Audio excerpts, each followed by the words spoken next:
Hi everyone, welcome back to Coffee Books and Rain. I'm Rachel, who has been having quite a busy Sunday.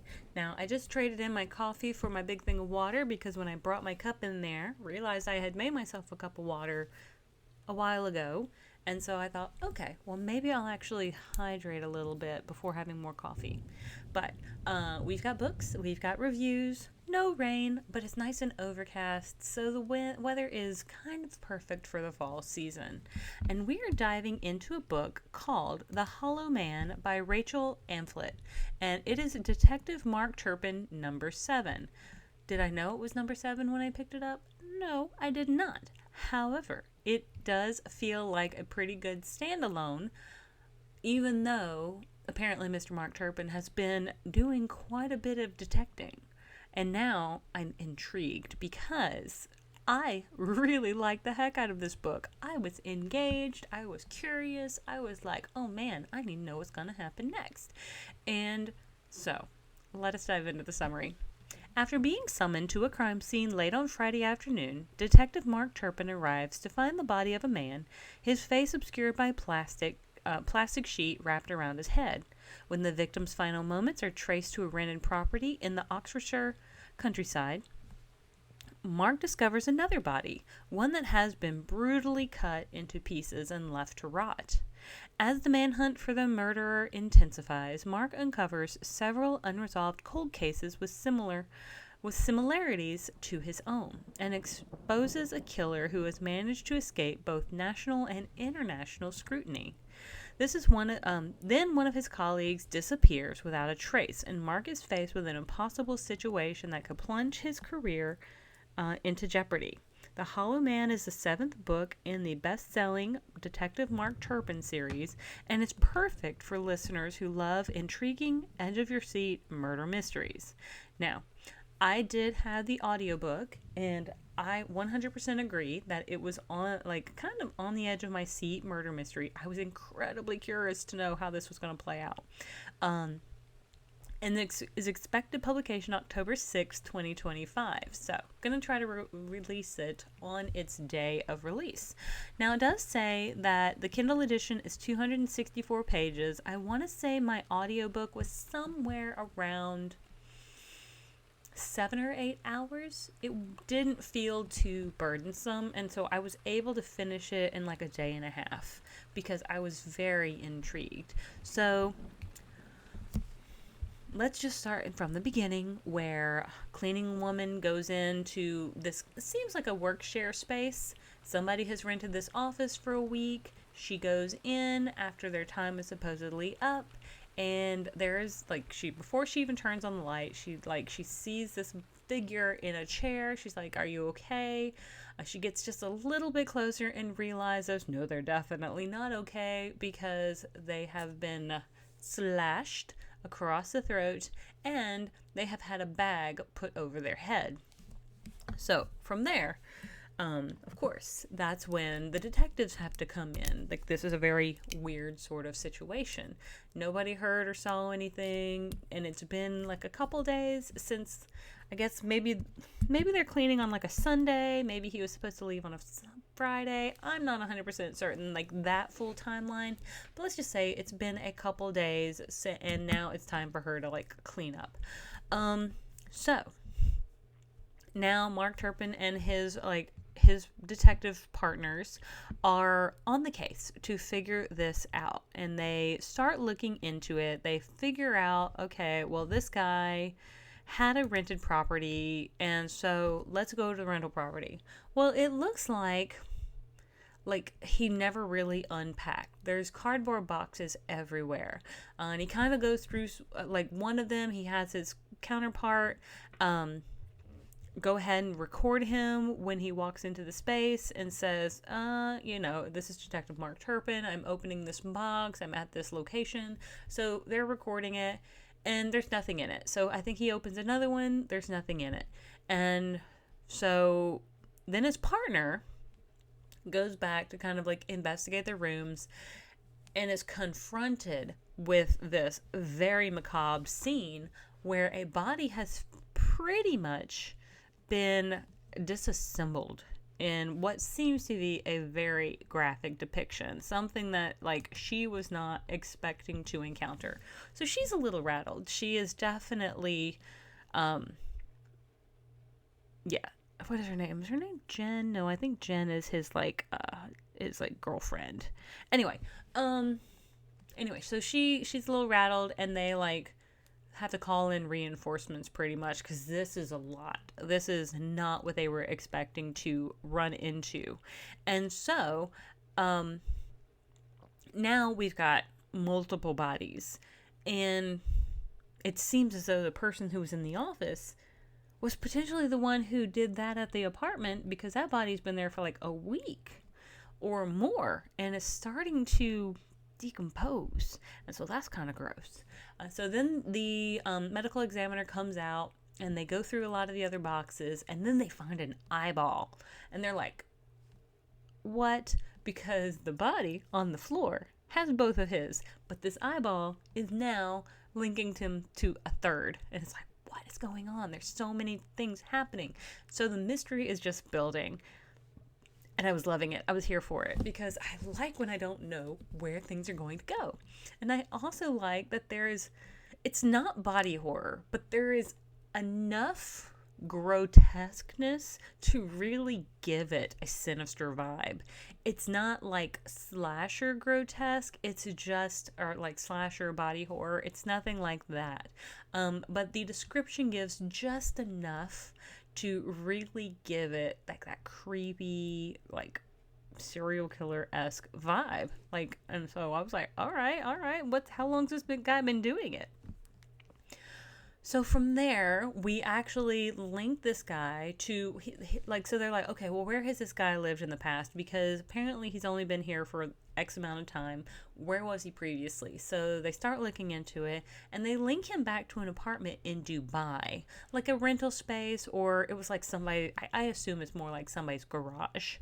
And so he talks to like the lady, talks to like her husband, and they're like, well, yeah, he was recommended to us by this guy, and like, they're just golfing buddies, and he was nice enough. He took care of our house when we were gone. He built us this gazebo while we were out of town, like all this sort of stuff. And so, of course, then the mystery continues to get like more and more intense, because we're starting to learn that this guy has been at this for a little while. Like, this guy has absolutely quite an appetite for, I guess, dismembering people and potentially burning things down too. Oh, that's another one as well.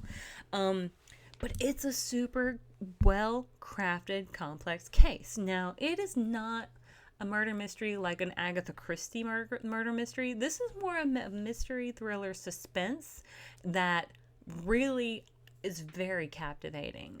It is one of my more favorite types to run into. Now, I do find that some books like to focus on drama and things like that, but this just sticks right into the vein of like thriller suspense. And at one point, Mr. Mark Turpin's partner is she goes missing. She was at her desk, she was working on stuff, she got a clue, and she went to follow up with it very, very ignorantly by herself. I'm sorry, but I think one of the first things they teach you is you don't follow up a lead by yourself. What?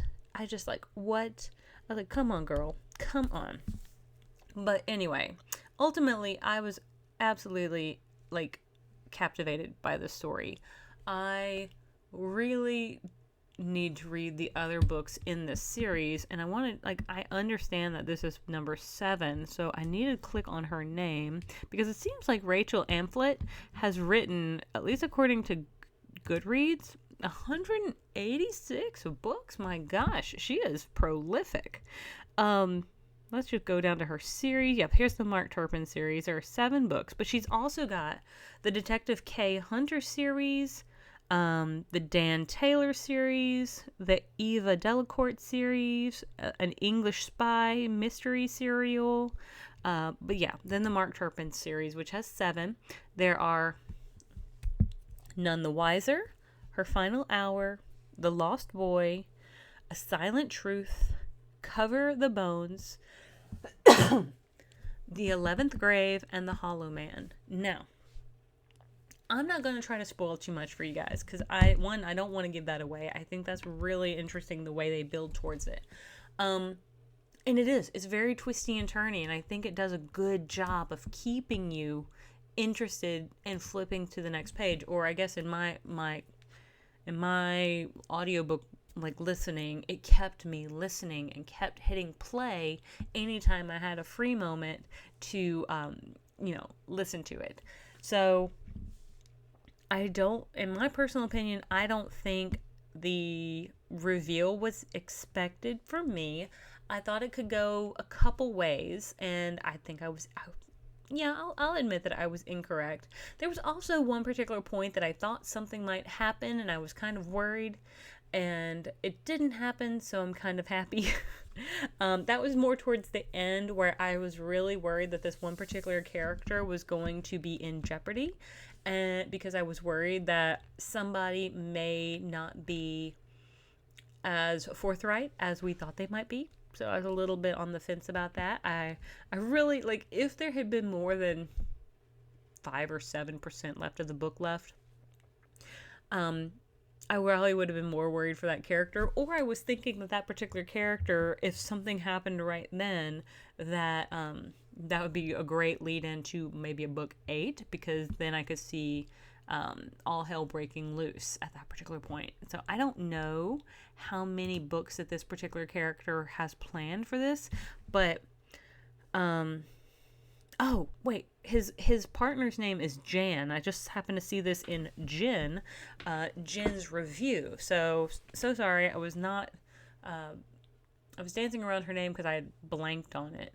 and her name is Jan, and she in particular, she's pretty big part of this book because she's the one who kind of gets kidnapped later on, and that's a pretty intense scene as well. She goes through a lot of stuff in the 24 hours that she gets held. Again, don't want to give spoilers, but let's just say they are great partners. They don't cross boundaries with each other. They are just really good team, and I like that. I like that we can have a male-female duo who both have their lives going on independently, and we don't have to have any sort of like level of romantic entanglement. They have each other's back, and we're good to go. We go home. Jan has her husband and her sons, and I think Mark has like his girlfriend and a boat and all that sort of fun stuff. So they both seem very happy. This is so this individual, Jen, also says, it's complex with unexpected links and threads that keep a good few surprises up their sleeve. Compelling and engrossing from the start. I 100% agree with all of that. Someone else, Sonia Charter, says that this is her 5th read by this author, and she has to admit that it's been strange and sporadic, but she keeps managing to grab books from different series with no consistency. But so Sonia says that she's loved them all, but she really wants to catch up on the books she's missed. That makes sense. I think knowing how prolific this author is, I would probably stick to reading one series first before trying to pick up other books in the series. And or other books in other series. Now, I'm fairly certain that this author must do fantastically, like when it comes to weaving these mysteries. If this is book 7 and she is still maintaining this level of complexity and engagement in her readers, then I can only imagine that her other books are probably, I would hope, just as good. May have to give that a try. I may have to see if, like, I've already got plans for my next Audible credit. I think I'm going to get Dungeon Crawler Carl #2 for my October credit, and that way I can review it for you guys. But I think in the future I'm going to try to grab another one of Rachel Amphlett's books in the Mark Turpin series and continue my journey with this guy, because I will go ahead and let you guys know. The author of Harry Potter, I will go ahead and be respectful of not naming names, but she who must not be named, I guess you could say, has a series written under a pseudonym, which is fairly popular for being a mystery crime thriller series. And I like this one better. I have read 2 or 3 of those books prior to finding out things we've, like many of us have found out about, and they were good. However, I'm glad I now have a series that I can tune into, and now I don't have to miss that kind of book because it has a good crime proceduralness, with the mystery, with the thriller, with the like all of the rest, and really good partnership. So I'm gonna go ahead and leave my thoughts and opinions there and let you guys figure out if this is something up your alley. But with all of that being said, I want to thank you all so much for tuning in. If you haven't liked and subscribed already, I hope you'll consider it. But until next time, I will see you guys on the next page. Have a great one.